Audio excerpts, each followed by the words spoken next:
Welcome, everybody. Happy Friday to you. I want to welcome Rabbi Goldman here. Oklahoma stands with Israel, and just thank you for your leadership here in our great state, and hope everybody has a wonderful kosher Passover.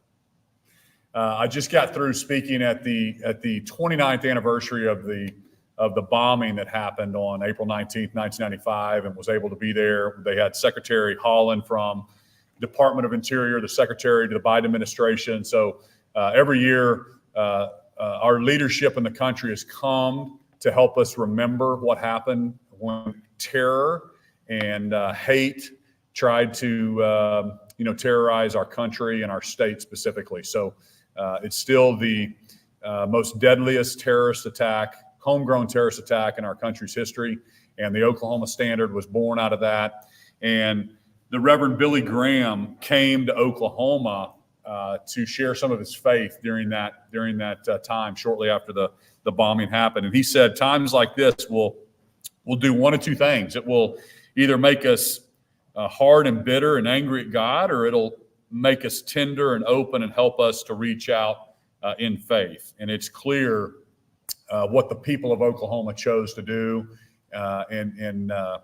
When faced down with evil, Oklahomans stood as one, and the Oklahoma Standard was born out of that. And so it's just something really special for me as governor. It's my sixth one to speak at, and it's something that really brings our state together as we teach that next generation how to come together as neighbors helping neighbors, and really the whole nation has learned from the Oklahoma Standard that was born out of that tragedy. So let me open it up to questions and comments and what you guys would like to hear more about.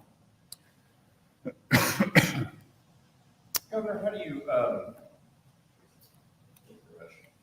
just off the top of my head in response to what you just said, I think that Timothy McVeigh espoused anti-government rhetoric, obviously targeted the federal building. We hear a lot of strong, troubling rhetoric sometimes from people who are mad at this building, mad at the Biden administration. You have your criticisms, but how do you what's your message to people in terms of how to tamp that back? How do we avoid having repeats and having a rhetorical culture that fosters that type of hate and terror you mentioned? Yeah, I think it's a good question, and I'm in the leadership of the National Governors Association. And National Governors Association is a bipartisan group of Republican and Democrat governors across the country. And our chairman this year is Governor Cox out of Utah. And his whole initiative is trying to address exactly what you're talking about. And it's called Disagree Better. And so I've signed that pledge. You guys may have seen that, but it's really to say, listen, we don't have to be hateful. We can have our disagreements. We can talk about policy. We can debate the best things, but we don't have to be disagreeable. We don't have to be, hateful and degrade people. We can just have some common sense debates. And I always tell people this, and I truly believe it, that let Washington, D.C. play politics. You guys know me well enough now at my 6 years governor. I'm just trying to make Oklahoma a top 10 state. And I invite you to join me and debate with me and talk to me. Why do you think that's a better policy? Because I truly believe that no matter where we are in the state of Oklahoma, we all really want the same things. And we want the best education for our kids. We want the best infrastructure and roads and bridges, the best health care, the best outcomes, the best access to the best doctors, and we want the best economy. And when we focus on those four things, and that's what I try to lead, and that's what I try to tell the legislature, let's look at what states are doing it better than us, and let's implement some of those policies here. But I think that's how you do it. I think you lead and you try to talk policy and not talk personalities with people. Yes, sir. Do you have any thoughts about the initiative petition that we're going to see circulating soon, proposed to raise the state's minimum wage? Not really. I know there's always kind of rumors of different people collecting signatures to put different things on the ballots. If specifically on the policy of increasing the minimum wage, that's something that I think limited government, we should let businesses decide. So an employee and employer relationship, they should decide what that labor is worth, and the government shouldn't automatically come in and set these minimum standards. I'll give you an example. California, that's what they believe is the right way to do it. And I think California's passed a minimum wage of, I don't know if it's $20 or $18 an hour, you may know. But what you're seeing is then all the goods and services just get increased. The prices increase. And you actually have fewer services, fewer options. People are leaving. Some of those companies are saying, hey, we just can't compete, so we're going to have to shut our businesses down. And then you have a situation that pricing gets more expensive. So when you get government involved, putting their finger on this or telling business to do this or that, you limit competition, you limit people coming in, you limit the free market. That doesn't work. That, in my opinion, the best system is a free market system. Businesses will come in and they compete for labor. That's why if we get our economy going, we want wages to go up. I want every single family to make more and more money. And if we get our businesses going, that will actually happen over time. But you also look at an entry-level job is supposed to be an entry level. You're not supposed to stay there. So if you enter after high school and you're learning life skills and how to show up on time and how to say yes, sir, and no, sir, to your boss, and no, ma'am, and yes, ma'am, and show up on time and be part of a team, that's what we want for our young people. And so you're supposed to get raises after that, and you're supposed to learn a skill set. But for the government to come in and artificially say, oh, you've got to pay this amount, I think that's bad for business and it's bad for consumers. And it actually would drive the cost up for everyone and increase inflation. And it's pretty common sense economics 101 to me. To piggyback off of that, I want to get your overall view on petitions. We got some bills, we got joint resolutions. We discussed to raise fees for petitioners. We've got where restrictions are being placed on background checks and whatnot. You need background checks when it comes to signatures. If you're for the people, wouldn't you be against more fees and more things like that? And then what's your view when it comes to making the people deciding for that initiative? Yeah, 100%. We're for the people to make some of these decisions. We want the people to vote for their representatives. We want them to be more engaged in the process. But you also have to understand that the way some of those words are written, and you take the marijuana issue. I bet you if you would go back to Oklahomans today and ask them the same question and show them what the medical marijuana industry has turned into in Oklahoma, they may vote differently. But when you only have a small paragraph and you're voting and you're seeing these 30-second commercials tell you, hey, this is going to help someone, then Oklahomans are obviously, we're going to allow a medicine to help somebody. But we had no idea that we were going to have 10,000 growers, way more than they have in California and all these other states. And anybody with a hangnail could get a medical card. And it really is recreational. And I don't think that's what Oklahomans thought, but those were some unintended consequences. So if you can truly be transparent, let's have those conversations. Let's let Oklahomans debate that. I think what the legislature is concerned about is coming in and hiring outside people to come and stand at, in the Oklahoma City fairgrounds and collect the signatures, and people aren't really understanding what they're signing up for. And so just making sure that it's just fair for everybody in Oklahoma before you get something on a ballot. Other states do things so different than we do in Oklahoma, but as a general rule, we want Oklahomans to be more engaged in what happens. And if we have an informed citizenry, that's good for all of us. I wish all 4 million Oklahomans could sit on my couch and could hear the bills and the debate, and we could talk about all the things that I see. And I would love that. And I think, but that's what's hard. And that's why we love the media. You guys just report the facts. Just let Oklahomans know what's happening. And I think that's what the media's job is. And then let them decide what they think is the right way to move forward. Mike, could you talk a little more about Israel? You mentioned your your support at the beginning, right? Right now, Israel's striking back against Iran. Talk about, amidst all this conflict, the support you have for it as well as what you believe Oklahoma has for it.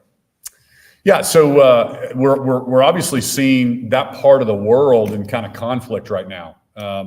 Myself and Governor Abbott from Texas on November 7th. The war started on October 7th. We went to Israel on November 7th and met with Prime Minister Netanyahu, President Herzog, and then really just to come back and let Oklahomans know. I've shared this with Oklahomans, and Governor Abbott let the Texans know what we saw over there. But Hamas, and that's what's so weird to me, is you have people on the East Coast and people at different universities chanting "Death to America" right now. This is unbelievable to me. They are also saying that they stand with Hamas. Let me tell you something. Hamas is a terrorist organization. They're well funded. They're well trained. They're a military, but they have no morals. They literally came in at a concert, and I saw it with my eyes. I went there. I met the people in the hospital in Tel Aviv. So these young people. So think about in Pryor, Oklahoma. What's that called? Rocklahoma, right? Rocklahoma. Am I saying that right? Pryor, Oklahoma. We got a bunch of young people out there to concert, and you have terrorists come in with machine guns and start mowing them down. That's what happened. All right. They went into a bomb shelter. It looked like a tornado shelter, and people were throwing grenades in there on them. So these are bad people, and Israel has the right to defend themselves.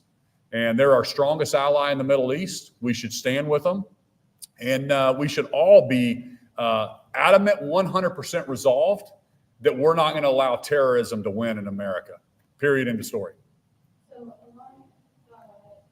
those lines, the economy and message of the industry of the economy that we were just talking about, the House passed 4656 yesterday. What about undocumented people who have already been in Oklahoma for decades doing jobs that typical Americans don't want to do? What about them? Yeah, the immigration bill that's kind of working its way through the House and the Senate. I think to answer your question, I think there's some exemptions for DACA, people that have been here. What they're trying to do is, like Texas and like a lot of these other states, is we have to stop the flow of the mass migration coming into the U.S. Think about this for a second. Since President Biden has been in office, just since 2021, there's been 10 million people come into the U.S., okay, illegally. 10 million. Okay, there's 41 states, okay? How many states do we have total? 50 states. There's 41 states with populations of less than 10 million people. That's a lot of people, all right? And we don't have the resources to take care of and give free medical care. We do that with our U.S. citizens. We don't have the resources to do that for 10 million illegal folks. There's also just from 21 to 23. You can roll your eyes all you want at me, but this is unbelievable. There's 37,000 Chinese nationals caught at the southern border, and I mean, this is unbelievable to most Americans. And the fact that President Biden is not using the tools in his tool belt to secure the southern border. So yes, states are stepping up to say, we're going to make it very difficult to come here illegally and not follow our rules. And so that's the border part. And I will rightly agree with you that we have a great Hispanic population in Oklahoma. We have great entrepreneurs. That's not what we're talking about. I'm an advocate for more H-1B visas at the state level.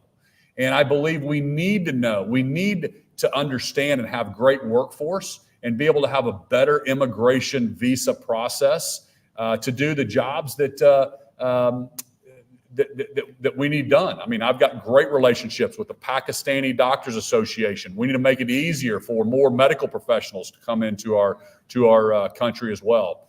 And so that bill is going to make its way through. I think it's out of the House. Maybe it's over in the Senate now. I don't know exactly where it's at. But each state's trying to make sure we're doing what we can to stop that flow coming through the southern border. We signed it, it runs fast. You know, I'm not going to make a decision right now whether I'll sign it or not. There's too many variables on, you know, what's in the bill. Our team will look at it and then we'll review that. There's some concern, Governor, from some families that are worried that they are going to get separated because the bill doesn't only apply to people who arrive newly to the state. It applies to people that have been here for a generation at least, and have kids who are citizens. What do you say to those families that have those concerns? Yeah. Well, first off, that wouldn't be my intent at all. I'm actually going to meet with reached out to the Mexican consulate. You know me, I went to Mexico City, I went to Monterey, recruited the Mexican consulate here to Oklahoma. So I'm going to meet with the consulate general on Monday to figure out exactly how we can stop the curve, make sure that people are following the law. How do we get more visas in the state of Oklahoma? How do we vet and know who's working here? It's not our intent to separate families at all. And I think there are some provisions, but hopefully I can learn from her and then speak and help the legislature design the bill that they're trying to do. I don't know exactly who's writing the bill or what they're trying to get accomplished right now. But the Hispanic community knows how much I appreciate them and the work that they contribute to our state. At the same time, we have to be a law and order state. We're going to be in Oklahoma. There have been some, just to follow up, there have been some proposals to allow those who pay taxes with ITIN numbers to get driver's licenses and to perhaps kind of embed those proposals with the legislation that exists in House Bill 4156 to create a sort of immunity for people that have been living in Oklahoma, working here, contributing for taxes. Is that something that you would support? You know, if they're here legally and they've got a work visa and they're paying taxes, you know, we want to make sure that they're safe and they have the ability to drive. I know there's some people that are looking at that bill right now. But what we can't do is encourage and continue the migration and continue the flow in of not knowing who's here and not coming through legally. So we have to have a better immigration policy. And we want people that want to be part of the American dream and be part of our culture and work hard. I think that's all something that we want. And that's why it's such a head scratcher in DC that we can't fix the immigration policy and also secure the border at the same time. Those are two separate conversations. And I mean, I've said it, we have to have a strong border and we need an immigration policy reform. How do I work this thing? Governor, if I could ask you a little bit, just an update on the negotiations with the Cherokee Nation on the CARTAC compacts.